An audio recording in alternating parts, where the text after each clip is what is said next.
Audio. Welcome on this late afternoon. This is the Juice and Pops show. I'm your host, Juice, and that's my pops. Hello. And together we're the Juice and Pops show. And today we're going to talk about a little bit of fantasy football and a little bit of just football in general. Um, Pops, you want to say what's up to the people? Well, how's everybody doing tonight? All right, so we can just get straight into it if you want. Do you want to talk about just a couple of last week's performances, just to touch bases on a few teams that you liked over the week that you watched? I can go first, actually, and I'll start with I like Justin Herbert's performance. I thought that he played well with scoring some touchdowns. He didn't score many touchdowns throughout the season yet, but last week he did perform well. I liked how the Chiefs bounced back from adversity, but they did end up losing, and they've had a very tough schedule in that AFC side. So it's not a very big loss to me, but that's one of the matchups that I liked over the weekend. And I would say another thing that I would say Washington. They played well, but not to the extent that they could play, I believe. Antonio Gibson had a very nice play. He's looking like he can be a solid running back. But overall, that's just a couple of key things that I noticed. What about you, Pops? Well, I liked what Dallas done this week. Weekend, they showed that with Zeke, he can move the ball well too. With those split backs they have, with Zeke and Pollard, they're moving the ball up and down the field. And Zach, he's making his right read. You can tell he's pretty healthy with that knee. Yeah. So, and also, I was kind of surprised also with some of the play calling stuff with a couple teams throughout the weekend. It really surprised me. But other than that, it was good to be back in football again.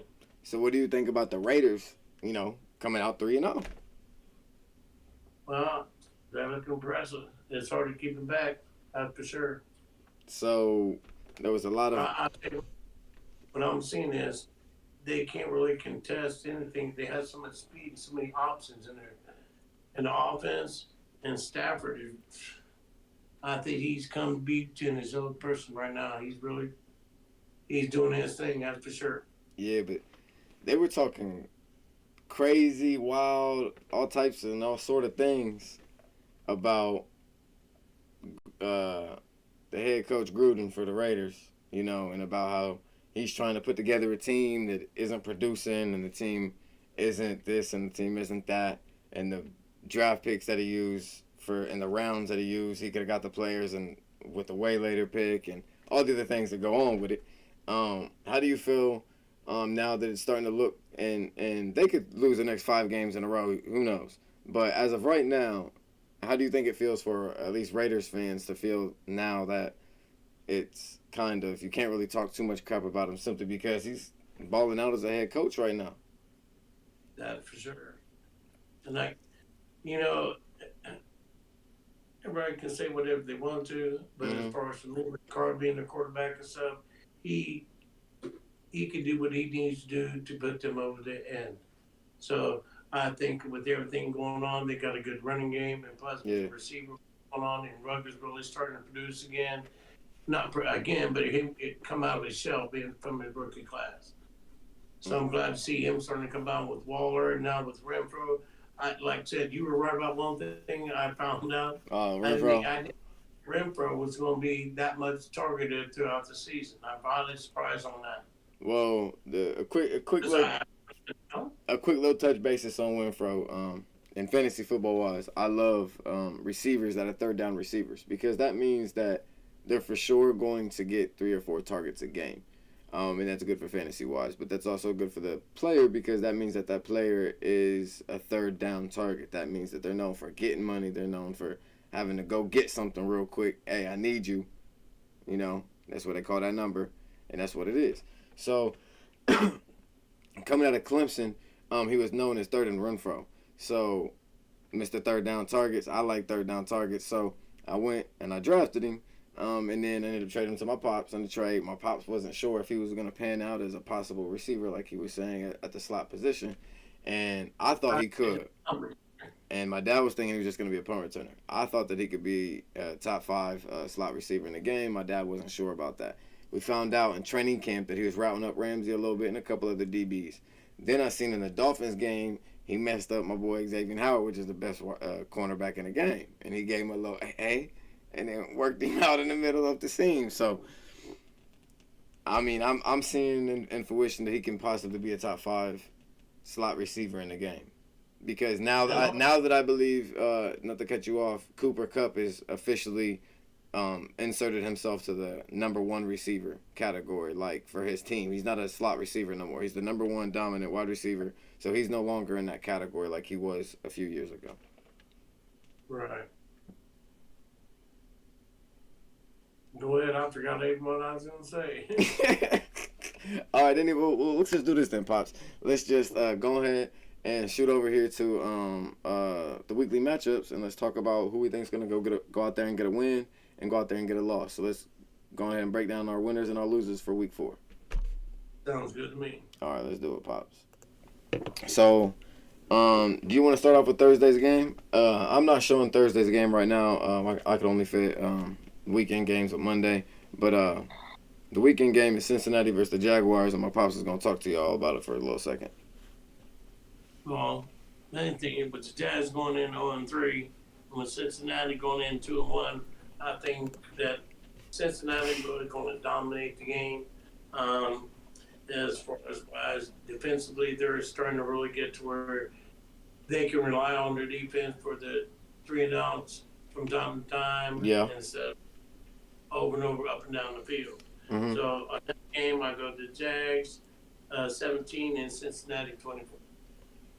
So you got Cincinnati winning 24-17. Yes, sir. Okay. My prediction for the Thursday night game, which is tomorrow, which you guys will be seeing this tonight or as of the game day. Let's go with Cincinnati. I do like 24-17, but I'm gonna go on the high side for this game and go around 35-21. I'm gonna say Cincinnati wins by 14 in this game, even with T. Higgins being out. I don't see Winfield. No disrespect to or it's Winfield or Wingard, Andrew Wingard or Andrew Wing, which he's the free safety on the squad for Jags. I don't see him picking up and being able to cover Chase on the back end. To be honest with you, so I can see possibly a touchdown from him, and then the rest, and they start doing a little bit of cover schemes over that way, and then maybe he doesn't get too many yards after that. But then Tyler Boyd's there, so. Well, I actually see the game playing out. And then there's Joe Mixon. Well, if Jacksonville runs the right game plan where they don't try to throw the ball too much and run the ball, I think they can run the ball on Cincinnati. It all depends on their game plan and how they actually do it. You know, but for me, if they're running the ball on 50% of the downs, they're going to get theirs.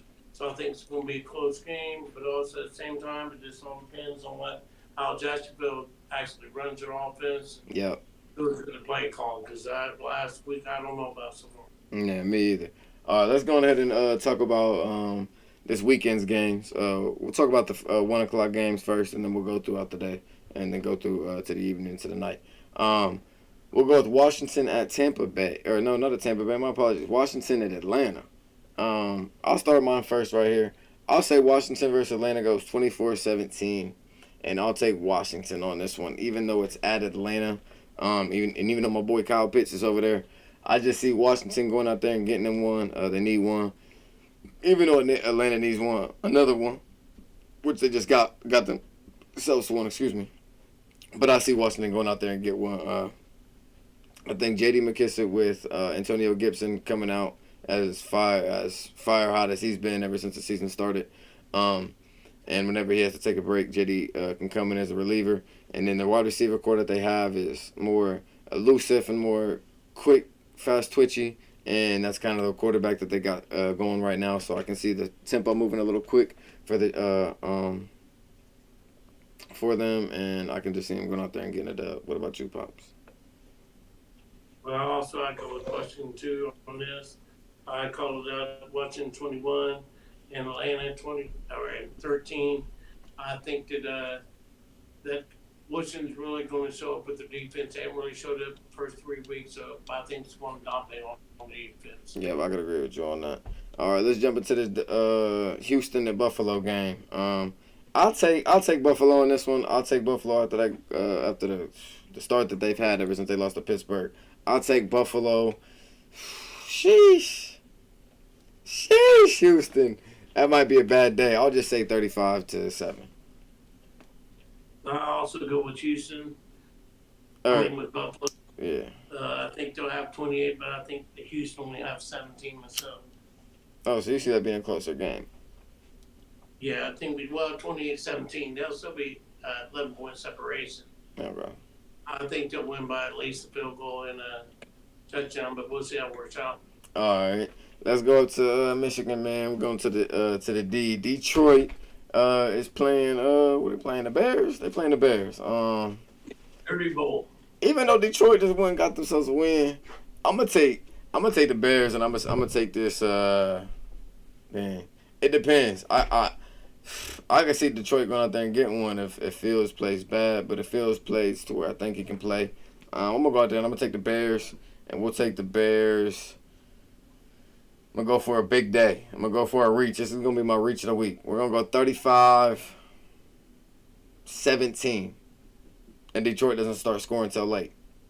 Or I can see Detroit scoring early and then the Bears being down at the half and then open up the floodgates by halftime. Or at the start of the second half. What about you, Pop? Well, I thought it can go different ways. It all depends on who starts at quarterback for Chicago. Mm-hmm. I think if Dalton starts, I think that it'll be a 17-14 Chicago.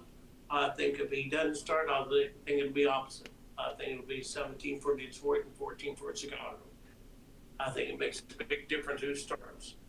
Because the way it sounds, Foles is the last alternative. I think he should even be above Fields, in my opinion. True. So let's go on ahead and talk about the Carolina and Dallas game. I had that being more of a close game. I'm going to say 21-24 Dallas with the win.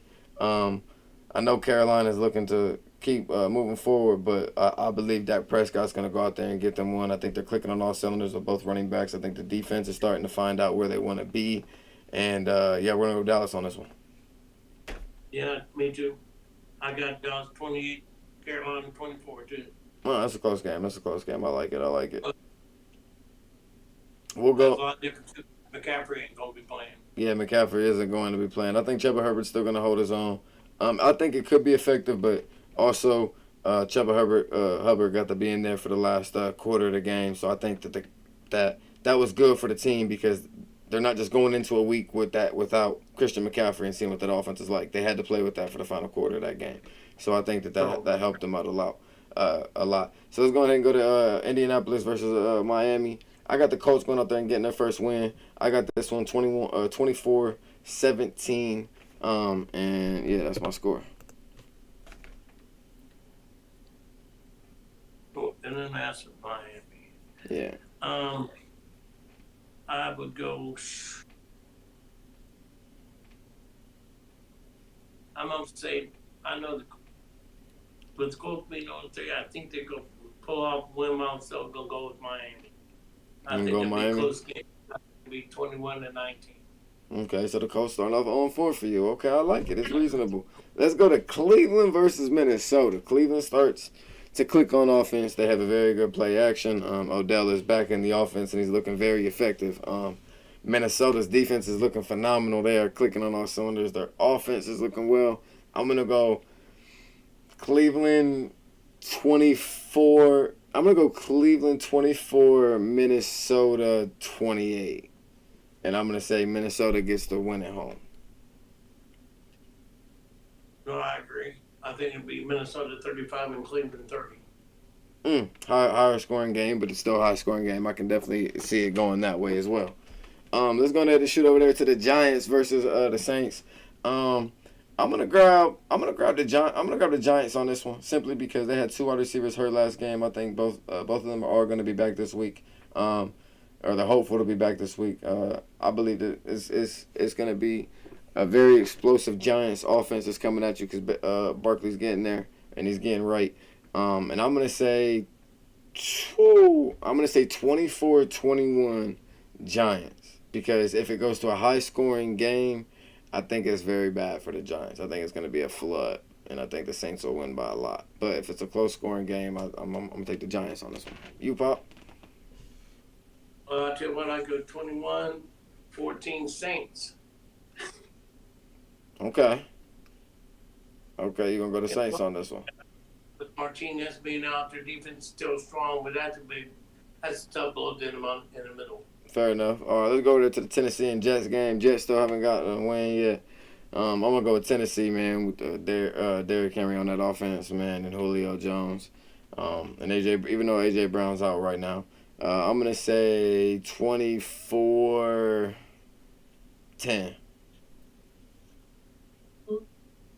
I got 28-17 Tennessee. Fair enough. I think they're going up and down the field. I can see that. I can see that.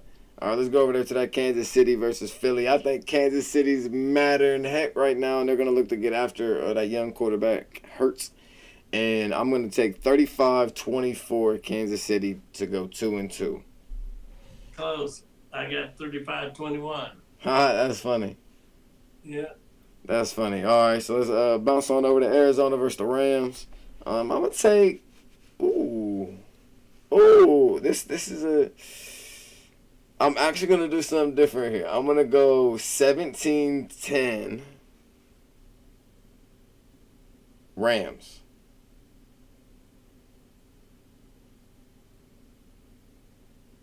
I think that's No. Arizona's offense is hitting too much. I'm gonna say 35-28 or 35-30 Arizona. I got 38-35 the Rams. The Rams. I can see the Rams getting it too. I changed mine last second. All right, let's bounce over there to Seattle versus the Niners. I'm gonna go Seattle on this one. I'm gonna say 24-21 Seattle over the Niners. I've got the exact opposite. 24-21 Niners. Yep. Nice. I like it. Let's bounce down to the Ravens versus Denver. I'm going to take Baltimore on this one, even though they got that late win last week with that field goal breaking kick. I'm going to go Baltimore on this, Pop. Even with the Broncos being 3-0, I'm going to take Ravens also. I got them 28-24. Fair enough. Let's go Pittsburgh versus Green Bay. A lot of people think Green Bay is going to flood them, man. I'm going to take Pittsburgh in this one. I'm going to go 24-17 Pittsburgh. I got Green Bay 27-24. Nice. I like it. Let's go ahead and go down to the... Oh, my bad. Go ahead. I was going to say, impressed with their running back from Pittsburgh. Oh, yeah, 14 targets and receptions. Yeah, that's a lot. Well, pretty impressive. All right, we got Tampa Bay versus New England. I feel bad for the Patriots in this one. I'm going to go 35. I'll say they'll score some late drives just because they don't mind. 17. 35-17 Tampa Bay is going to be a bad day for New England. I got 28-21 Tampa Bay. Okay. And then that'll wrap up the weekend game. So let's go ahead and talk about the last game of the week. Let's talk about, excuse me, the Raiders versus the Chargers. I'm going to say the Raiders take their first loss, and the Chargers go 3-1, and the Raiders go 3-1. And I'm going to say Justin Herbert goes out there and outperforms what expectations are for him, and he gets 4 to 5 touchdowns overall, and he throws for about 350 to 450 yards and about 27 to 38 completions. I agree. I think the score is going to end up being, I would probably say 30-27 Chargers. Okay. All right. Well, shoot, that's going to wrap up our... God, I say 27-24. Because the Chargers Okay. defense...